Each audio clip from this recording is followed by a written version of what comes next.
Ma mère, je lui raconte ce que je suis en train de voir, je lui décris exactement ce que je vois. Ma mère, elle appelle un imam. Ma fille, elle est en train de vivre un truc bizarre avec un djinn et on sait pas ce que c'est. Il dit à ma mère, passez-moi votre fille. Moi, je lui dis non, il me parle pas. J'ai envie que ça passe, tu vois, vas-y, on appelle cet imam pour faire plaisir à ma mère, mais j'y crois zéro. Elle dit, mais tu peux pas dire ça comme ça et tout.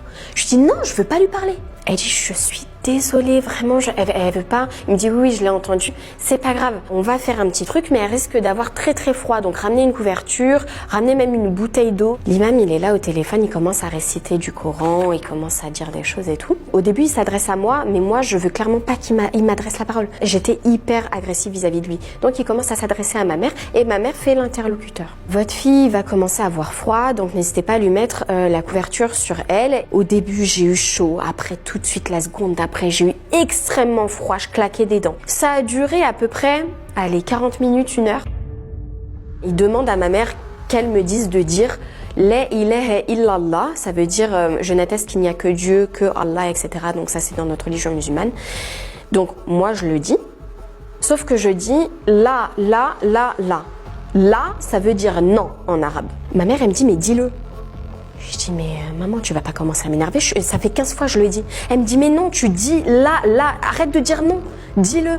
Et moi, je vous jure, j'avais l'impression de dire la ilaha illallah. Je faisais que dire la. Et donc, on a répété jusqu'à ce que je le dise.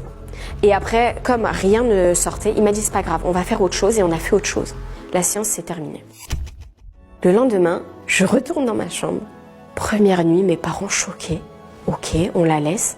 Le lendemain, je redescends. Ma mère, elle me dit même pas bonjour. Elle me dit alors. Je lui dis, je la vois toujours. Je la vois, mais elle me fait plus peur. On dirait j'ai repris le dessus sur la situation, tu vois. 4 jours après, elle était plus du tout là. Je la sentais plus. Et là, je commençais à revoir la vie en rose, reprendre le sourire. Ma mère, elle reconnaissait sa fille, tu vois. Je commençais à reprendre goût à la vie. Mais j'avais tellement peur qu'elle revienne.